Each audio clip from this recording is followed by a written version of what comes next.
जैसे कि भगवान श्री गणेश ने पूर्ण ब्रह्मांड की रचना। तो चलिए जानते हैं आज के इस हमारी वीडियो में।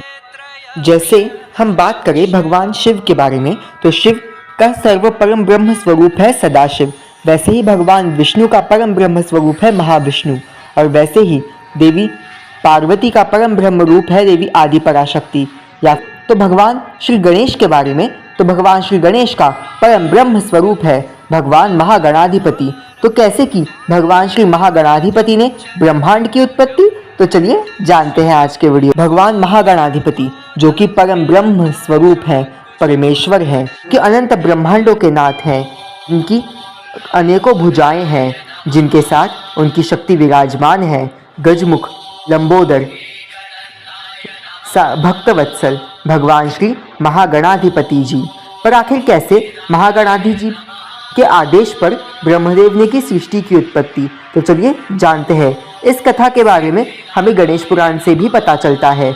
जब प्रलय के पश्चात ये सारी सृष्टि शून्य में विलीन हो चुकी थी, जब कुछ भी नहीं बचा था, सर्वत्र केवल और केवल अंधकार शेष था, सब कुछ पानी में विलीन हो चुका था। ऐसे वक्त में जब सब कुछ खत्म हो चुका था, एक नए ब्रह्मांड की उत्पत्ति के लिए भगवान परम ब्रह्म भगवान श्री महागणेश की इच्छा से ब्रह्मा, विष्णु और महेश तीनों भगवान महागणेश की उपासना करते हैं, भगवान महागणेश की तपस्या करते हैं। उनकी तपस्या से प्रसन्न होकर भगवान महागणेश उनके सामने प्रकट होते हैं, और तब परम ब्रह्म स्वरूप भगवान महागणेश जी ब्रह्मादेव, विष्णुदेव और भगवान शिव को उनका कार्यभार सौंपते हैं।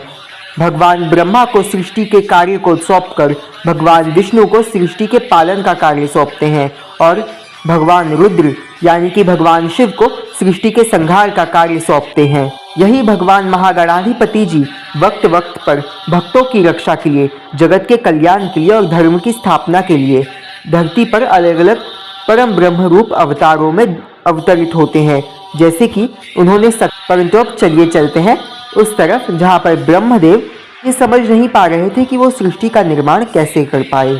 उस वक्त भगवान गणेश जी की इच्छा से जब भगवान ब्रह्मदेव सृष्टि की उत्पत्ति करना चाहते थे, परंतु अब उन्हें ये समझ में ही नहीं आ रहा था कि वो कैसे एक ब्रह्मांड की उत्पत्ति करे, कैसे एक सृष्टि की उत्पत्ति करे।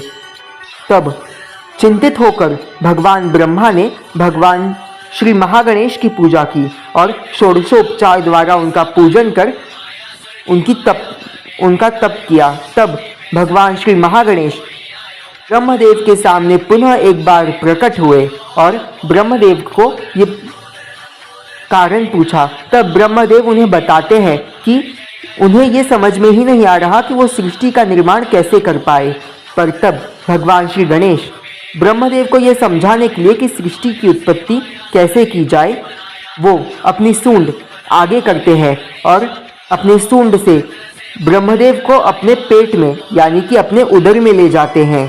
ब्रह्मदेव ये देखते हैं कि भगवान श्री गणेश के उदर में यानी कि वहाँ पर उनके जैसे अनेकों ब्रह्मा हैं जो कि सृष्टि की उत्पत्ति कर रहे हैं, अनेकों रुद्र हैं जो कि अनेकों विष्णु हैं जो कि सृष्टि का पालन कर रहे हैं, और इसके पश्चात अनेकों रुद्र आकर उन सृष्टियों का विनाश करते हैं।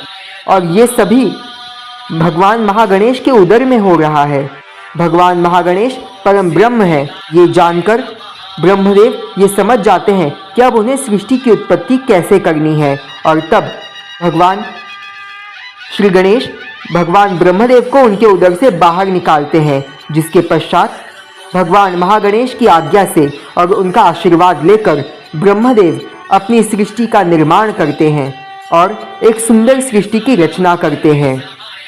वैसा देखा जाए तो परम ब्रह्म एक ही तत्व है, चाहे वो देवी आदि पराशक्ति हो, चाहे वो भगवान महागणाधिपति हो, चाहे वो भगवान ब्रह्मदेव को उत्पन्न करने वाले उनके नाभि कमल से भगवान महाविष्णु हो, या फिर चाहे वो भगवान परमेश्वर भगवान शिव हो, या फिर माँ पार्वती हो, चाहे वो भगवान श्री कृष्ण हो, या फिर सूर्य नारायण हो, चाहे वो देवी राधा हो, ये सभी परम ब्रह्म तत्व हैं। और देखा जाए तो परम ब्रह्म एक ही मूल स्वरूप है। जब भगवान श्री गणेश भगवान ब्रह्मदेव को अपने उदर में ले जाते हैं, तब वो उन्हें अनेकों ब्रह्मांडों का दर्शन करवाते हैं। यहीं पर हमें मल्टी यूनिवर्स थ्योरी के बारे में भी पता चलता है, जहाँ पर अनेकों ब्रह्मांड भगवान श्री गणेश के उदर में है।